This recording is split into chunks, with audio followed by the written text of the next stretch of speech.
Ang usual na tinatanong sa akin ay kung may marerecommend ba ako na gaming phone under 10k. Well, kung isa ka sa mga yon, andito ka sa tamang video. Dahil nilabas na nga ng ITEL ang RS4 na isang budget gaming phone.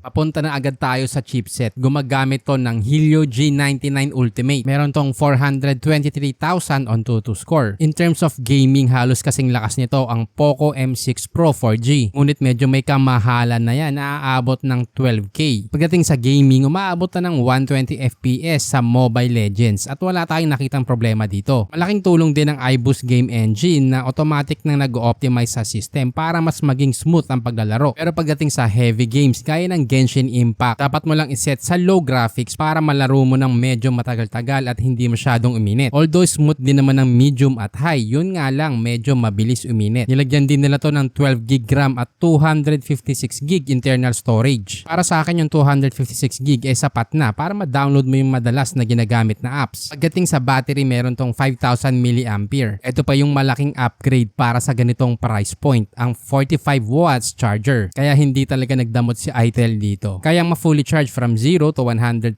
sa loob ng isang oras. At sa isang oras na paglalaro ng Mobile Legends ay bumaba lang ang battery ng 9%, which is sobrang impressive na. Idagdag mo pa ang bypass charging. Na ang ibig sabihin pwede mong gamitin ang smartphone mo habang naka-charge nang hindi nag-overheat. Napakalaking bagay nito lalo na kung ikaw yung taong babad gaming. Gating naman sa display, meron tong 120Hz refresh rate and 240Hz touch sampling rate. Yung refresh rate nito is adaptive. So ibig sabihin automatic siyang nag-a-adjust depende sa condition. Pero kung gusto mong makatipid pa ng battery, pwede mo naman tong iset manually sa 60, 90 at 120Hz. Meron tong 6.56-inch HD Plus IPS LCD at 267 ppi. At dahil nga pala magwa 1 year na tayo this April, magbibigay tayo ng 200 Gcash. Basta siguraduhin mo lang na mag-subscribe ka at i-comment kung taga saang city o province ka para naman malaman ko kung saan nanggagaling yung views. At i-announce ko ang mananalo sa April 30 kaya may pag-asa ka pa. At kung mahilig ka nga pala maglaro ng mga FPS games ay siguradong magugustuhan mo to dahil meron na tong gyroscope. Pagdating sa camera, meron tong 50 megapixel at 8 megapixel selfie shooter. Pagdating sa photo quality, average siya. Hindi ganong kaganda pero hindi naman din pangit. At mahirap na rin magreklamo dahil nga budget phone to. Overall, eto na nga yung hinihintay ng karamihan at nakikitaan ko to ng value for money. Mabibili sa presyong 6,299